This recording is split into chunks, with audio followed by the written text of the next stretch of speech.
Growing up, I learned how to pray the 5 daily prayers. By the age of 5, I had memorized the last 7 chapters of the Quran and recited those regularly. And I actually finished the entire Quran recitation in Arabic by the age of 5. So I would challenge people on the gospel. Challenging one specific Christian, for the first time, someone was able to actually respond to my challenge. Islam very clearly denies some things about Jesus. It denies that he ever died on the cross, denies that he ever claimed to be God. Islam denies the death, deity, and resurrection of Jesus. Well, according to Paul, what do you need to believe in order to be saved? If you confess with your mouth that Jesus is Lord, and believe in your heart that God raised him from the dead, you will be saved. The very 3 things Islam denies, you have to believe. So for me, it was a matter of trying to prove that those things didn't happen. As I was trying to disprove those things, I realized the evidence for Jesus' death, deity, and resurrection was very strong. When I realized the evidence was strong, then I turned my eyes to Islam and I said, how strong is the evidence for Islam? When I leveled the same criticisms I had leveled on Christianity on Islam, the foundation fell apart. And so that's when it became a matter between me and God of actually asking him to show me the truth. The only way you can really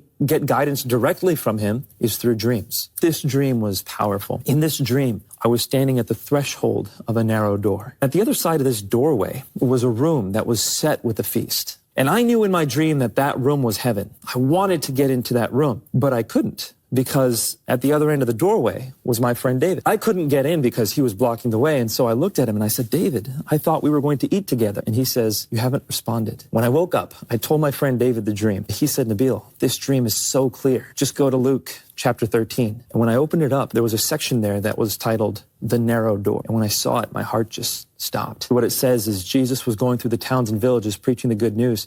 And the disciples said, Lord, are many going to be saved? And he said, make every effort to enter through that narrow door. And you will see people sitting inside at the feast of the kingdom of heaven. I knew that God had given me a dream straight out of the Bible, and he placed me inside a parable, showed me exactly where I was, and he left my decision up to me. It was very clear for me at that point what I needed to do. In order for a Muslim to become a Christian, they have to be willing to give up a lot. It wasn't just me saying, I'm going to change my beliefs. It's me saying, I'm going to leave my family and everything they've stood for. I asked God to comfort me through it. Matthew chapter 5 in the Beatitudes. Blessed are those who mourn, for they shall be comforted. Wow. It was like my heart was just electrified into life when I read that, and my life has never been the same.